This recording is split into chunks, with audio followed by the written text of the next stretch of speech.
Hello all, welcome back to 23 Minutes with Gyalpo and Dawa. And this is our fourth episode, and we hope you enjoyed the last three episodes. And in today's discussion, what we are going to discuss is in a book that is extremely pressing and current right now. Sure. And the book that we are talking about is Identity, the Politics of Resentment and the Demand for Dignity by Francis Fukuyama. And this book, basically Francis Fukuyama is an American political scientist and political economist. And he's also one of the best-selling authors and public intellectuals of our time. Yeah. And especially he's widely known for his belief that the triumph of liberal democracy at the end of a Cold War. And especially in his book, the very first book that he has written, The End of Histories, basically talks about liberal democracy as one of the best or the best, like political ideologies of all the time.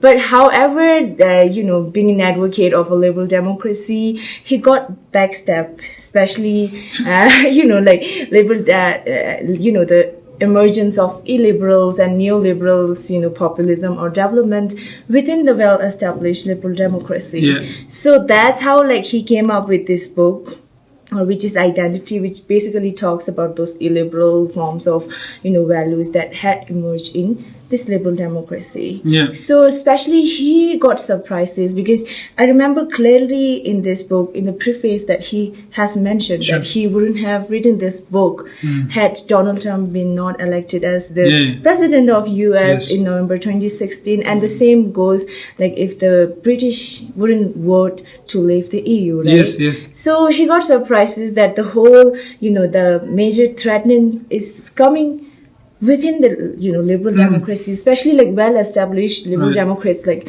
the US and the UK. So we are going to talk this in our later part of discussion.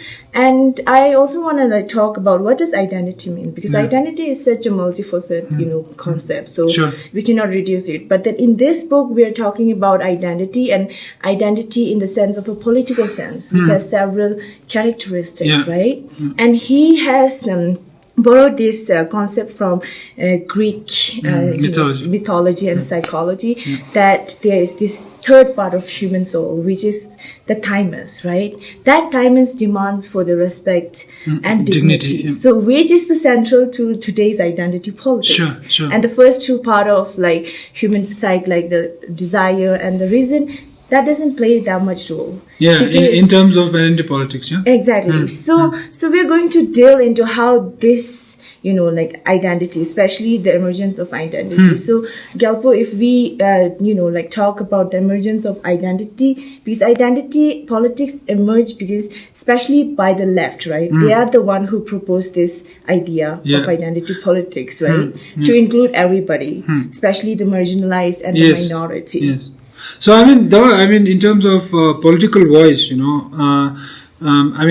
I can divide it into three stages. In the historical part, when we had monarchies, when we have dictators, then of course general public never had a political voice, right? Not at all. No. And then we emerged into this democratic kind of a process, and since then every individual is supposed to take part in the political voice. That's right. And that kind of evolved slowly into the thing that we say now, liberal democracy. Sure. Where the power lies with an individual, right? So we had discussed in other episodes, maybe first episode, the right? First when we said the voter is always right. Yeah. Those are values of liberal democracy, right? Yeah. And similarly, the customer is the king. Yeah. And so all those concepts, an individual view is considered very important when it comes to politics, and when it comes to economy, when it comes to our market setup, right? And the entry of this idea that the end of history has come, which actually Fukuyama championed in his one of the books, right? That you were mentioning. Yes. So.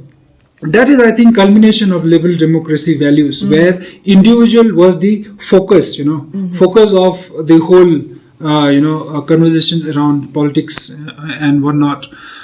However, the same set of value actually led to identity politics, which was played by I would say left leaning people, essentially to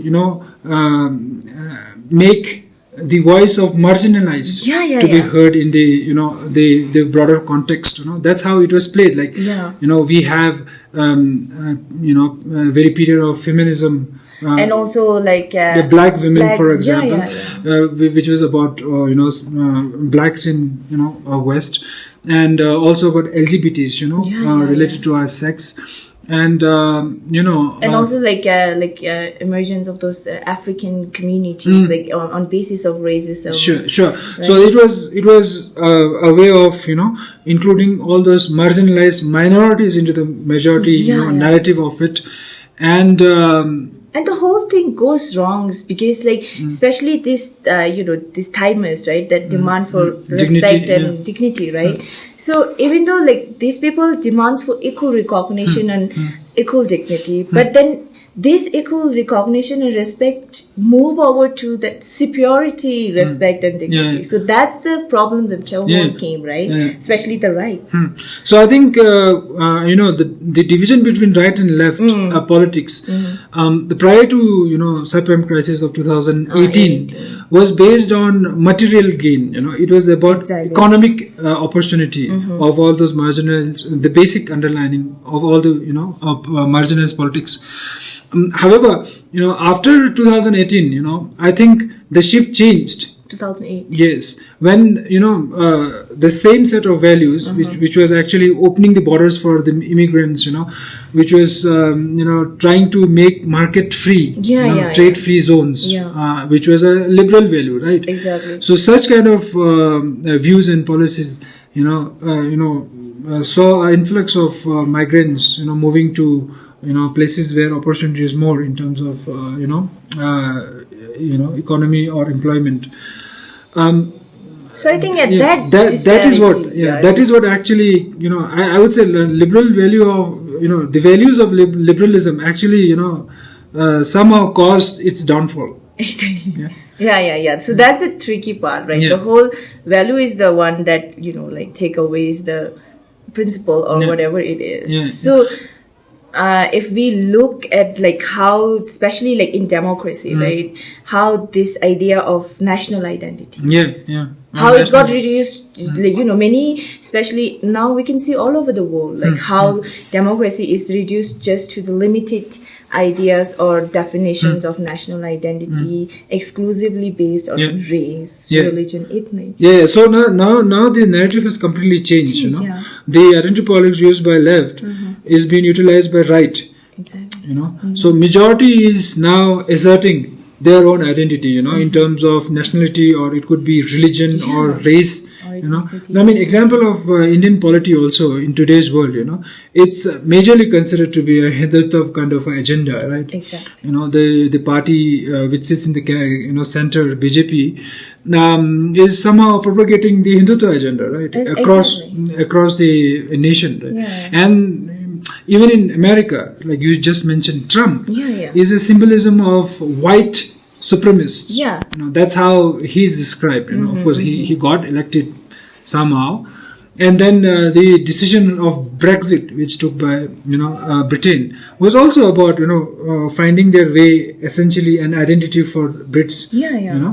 Breaking away the ties. But I really wonder, because now, technologically, economically, in terms of trade, or in global issues, for example, climate change. Exactly. And nuclear Armageddon, we were discussing sometime, and then all those issues, they're right into our face. And the way our politics has been played, it's completely contrary to the reality of today's world. That's right. So I wonder where are we heading to, Yeah, so that's the question, where are we heading to? But then since now, especially the rights are misusing this whole idea and the concept of identity politics. So the challenge is like how can we make identity politics more like subtle, more inclusive and constructive? Because the question is like, obviously, so even though we have such a like unprecedented like things like climate change, technological disruptions, which needs global solutions, but nobody cares. But rather we are delving into that narrow-minded or narrow scope definition of national identity and all. So which is such a huge threat to not only to democracy but to the whole society. Yeah, true. I mean, I don't know the kind of times that we are living today. It's I know the base is shifting. It's very there's a flux. I think I would say. In the whole societal organization that we have today, and it's very contrary, at one hand we have global issues to deal with, which not one country could really address. For example, pollution or greenhouse effect. They don't respect the country borders, right? Which the whole problem needs to be solved by a global community, right? Yeah, exactly. So and then at the same time, as I mentioned in the intro, that this is such a pressing and current issue, right? Especially if we takes in terms of Ladakh or Kashmir, what just happened in Kashmir like a month ago, right? That is totally, for me personally, that is totally an identity politics. Yeah, it's completely identity politics. I agree with that. And especially what now we are going to face in Ladakh, right, in near future. So we might be the victims of those identity politics, even though they say that they are trying to, bring us into a mainstream society. But are we really? Yeah, I mean, I agree with that. There could be, annihilation, cultural annihilation, exactly. and I would say cultural, appropriation also through the mainland Hindutva agenda. I mean, until very recently, we never heard about this Hindu outfit RSS active in Ladakh. Yeah. And now they are upfront into the society. They are doing public gatherings. So I really wonder, what is their real intention? In that sense, today Ladakh stands at it's a very important crossroad where we need to really reflect as to how do we safeguard our identity, our culture, our language, and our religion also. I mean. One thing that I can see out of democracy, democracy, the rule of majority could only work if and only if there are certain reservations and certain, affirmation. Affirmation for the minorities. Exactly. And as a population of just 200,000 people in Ladakh, we just fall in that minority category of it.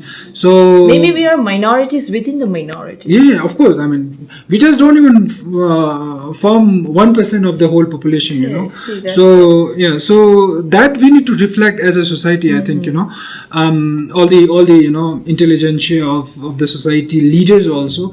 I think at some point of in the whole discourse, we need to really reflect as to how much are we ready to give our identity for so-called development. That's what. And the development could be hand in glove with cultural assimilation. Exactly. It would be like cultural.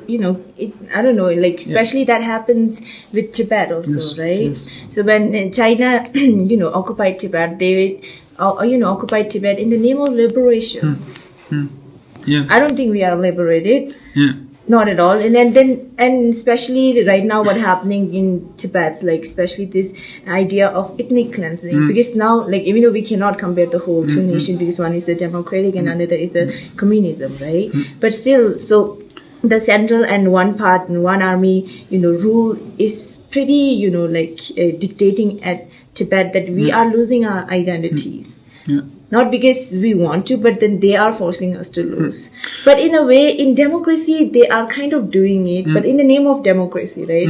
So I don't know where we are going to head, but then it's actually a high time, like how can we, preserve our unique identities? Yeah, I mean, the upside of identity politics that we discussed was about making the minorities heard into the mainstream. Yeah. But then on the downside, it was played by the majority itself. Exactly. And that is when it is scary, For example, today in India, we have this narrative of nationalism, okay? How much nationalism do we need in terms of, deciding our future? Like, for example, today, if you look at the numbers, like economic numbers, you'd be very surprised, Rupee is dwindling like anything, and your, reserves are going dry. I just reading a, report, FDI, foreign direct, investments are pulling away, the foreign investors are pulling away their money like never before. It was done in Indian, from the Indian markets, right? That's right. And the employment rate is like lowest in last 45 years. That's the report we have, right? So so in a way we have chosen the narrative of nationalism and Hindutva, as a nation, overpowering the real, issues.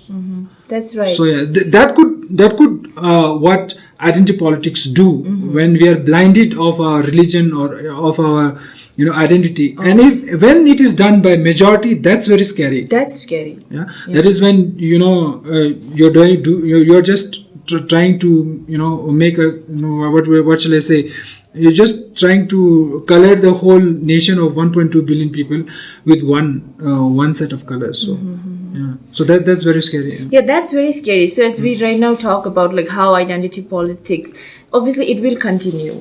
So we don't have enough solution, like how do we stop it, because it will continue. Probably it will continue. So the solution or the challenge that we have to look is not about like what identity politics or like whether it should exist or not, but like when should it exist, and to what form. It needs to be like modulated, I would say. It will. So but the end of the book, right, if we look at the end of a book, it's pretty like disappointing, because the recommendation that Fukuyama gives, right, especially when it comes to dealing with this identity politics, he goes back to the same values, but he just gave a new name, that is a cradle national identity, where every citizens of the country has to believe in some set of principles and values. I think which is already there in liberal democracy, but in ground reality it is not doing that much work. It's not helping. So for me, that is more of a utopian solution.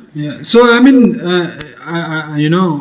even on the left, marginalized set of people, we are talking about women's rights, we are talking about LGBTs, we are talking about marginalized races. Yes, but how much do we politicize that into asserting your power?